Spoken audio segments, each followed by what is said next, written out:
Well, as we reported earlier in the programme, the Turkish President Recep Tayyip Erdogan has been visiting the disaster zone, and while he was there, he addressed criticism that his government had been too slow to respond in the initial aftermath of the disaster. Well, the handling of the relief effort could prove to be the making or the breaking of his re-election attempt later this year. For more, we're joined by Dr. Sinan, Ciddi, a senior fellow at the FDD and an expert on Turkish domestic politics and foreign policy. Thank you for being with us.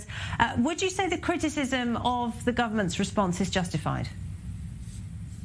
Oh, absolutely, yes. I mean, Turkey has had approximately 20 years to prepare for this.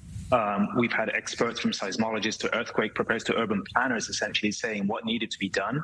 And part of President Erdogan's early campaigning in the 2000s before he was elected was basically to make example or show the example of the 1999 earthquake, stating that essentially Turkey would be rebuilt or Turkey's major cities would be earthquake resistant coming forward. Those entire sort of promises in terms of building regulation, application of building codes, the granting of building permits have essentially been ignored, it looks like. And now we're seeing the calamity of this. And it's not just, analysts as well as seismologists talking now, but individual citizens are saying, where is the state? Why wasn't this essentially prevented? And now where is the relief? And so, yes, I think the criticisms are justified. And this is one of the things that the president is trying to play down. All right, but the scale of this disaster is staggering, isn't it?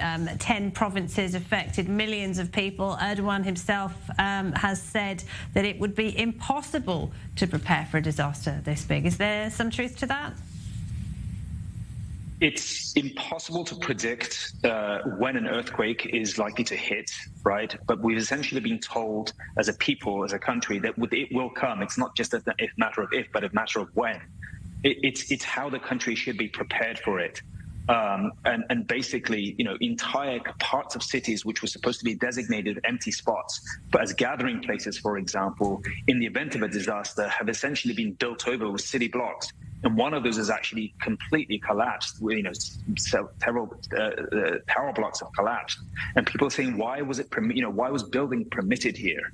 And just to downplay the sort of focus of this and public criticism, in the last few hours, the government has restricted access to Twitter, which might sound like a benign thing, but it is actually critical and crucial, simply because that's the way that a lot of citizens trapped under the rubble or needing aid and assistance are reaching out to aid workers.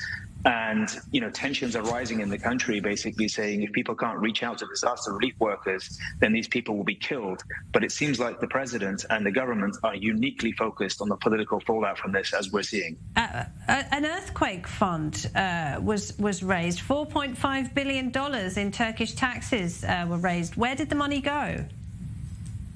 That is one of the questions that has been asked. So that was a permanent tax that was established after the 1999 earthquake. And every homeowner in Turkey has been paying that into this fund. By recent estimates in the last 2 days, that fund should be somewhere between 35 to 40 billion US dollars, which would have been useful to take the edge off some of these sorts of disasters such as this. President Erdogan remarked when asked in 2020, he said that money has been spent where it needed to be spent. I don't feel the need to I don't feel the inclination, or I don't need to explain this to anybody at this point. And so this is being sort of put out across the airwaves right now as a sort of abrogation of responsibility, because as you asked, nobody knows where this money is essentially gone. Erdogan was visiting the disaster area today. He's made promises. He says no one in Turkey will be left homeless. I mean, when we're talking about so many people in such a large area, can he possibly fulfill that promise? I think it would be challenging for any leader at this point to actually have a credible plan right now that can essentially, reassure people. The point is, I think the people at this time in Turkey are not taking this seriously. Because how can you rebuild the homes of 10 million people within a year's space, given the severity of the problem? And right now, I just don't think, as far as we're seeing as it's playing out in the public media, I don't think there is very much trust by the general public towards the government or the presidency. What you are seeing is local governors. The Minister of Transportation was heckled and chased away by crowds in the last couple of hours. They just don't think, I just don't think they understand or have a comprehension of just how bad the disaster is. and what the public perception of it is. They're trying to downplay the negative side of this, but they really are on the ropes in terms of public messaging. Do you think this could cost him the election in May?